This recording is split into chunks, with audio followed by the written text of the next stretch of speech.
Yuka, you're talking to us again about Donald Trump. During his inaugural address, he said the US would be taking back the Panama Canal. It does belong to Panama, doesn't it? It does indeed. The US built it in the early 20th century and ran it for decades, but relinquished control in a 1999 agreement. Donald Trump claims the terms of this deal are not being respected, that US ships are charged exorbitant toll fares for using it, and that the waterway is controlled by China. Assertions rejected by Panamanian authorities. So how much money does the canal generate and how does it work economically?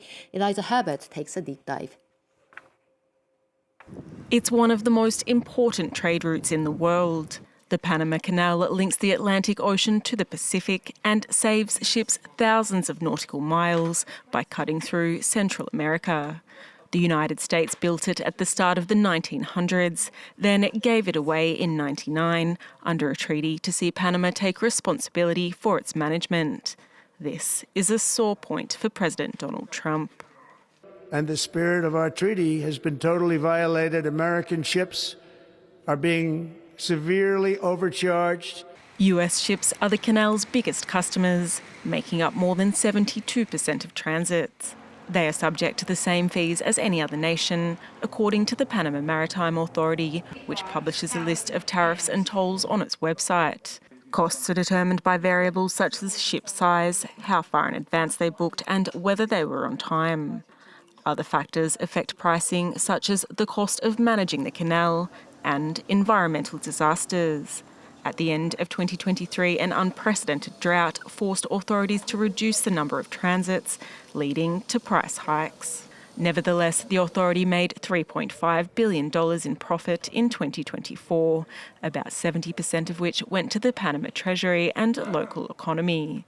But Trump's beef appears to be further afield. China is operating the Panama Canal, and we didn't give it to China, we gave it to Panama. Trump has cited two ports on either side of the canal, managed by a Hong Kong company, and the perceived threat to national security. Panama's government assures the canal is not directly or indirectly controlled by China and has ordered an audit of the ports. Well, right after taking office, Donald Trump signed numerous executive orders. We've been hearing about some of them, but they didn't include his proposed day one tariffs on imports. During his election campaign, Mr. Trump proposed across-the-board tariffs of 10 to 20% on imports from all countries and steeper levies on China, Mexico and Canada. On Monday, he signed an executive order directing federal agencies to investigate the causes of the US's trade imbalance with the rest of the world and to work on establishing the promised External Revenue Service to collect tariffs. But while he did say that 25% tariffs on Mexico and Canada would be imposed by February the 1st. He didn't mention any new levies on China and said he wasn't ready for a universal tariff just yet. And do those higher tariffs actually protect American workers and their families, Yuka? Well, Sharon, a tariff is an import tax and is, of course, by nature of it, is paid by the buyer who can pass on the higher cost onto consumers. But often, producers also bear the burden by cutting their prices and taking less profit in order to sell. So consumers don't necessarily see prices go up by the same amount as the additional tax.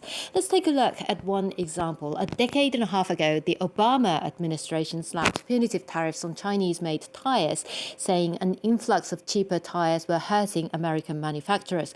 They were imposed over 3 years, starting at 35% and gradually going down to 25%. They did have an impact. Imports of Chinese tires declined by 30% between 2009 and 2011, but imports from other countries increased during the same period. The average price of a car tire, meanwhile, in the United States went up by 22%. As for protecting the domestic industry, thousands of tyre manufacturing jobs were actually lost after 2009 and then recovered slightly in 2011, though it's not known if those changes were directly linked to the tariffs, Sharon. And how have the markets been digesting Trump's first day back in office? This Tuesday, Wall Street rallied after it became apparent that the proposed tariffs won't happen anytime soon.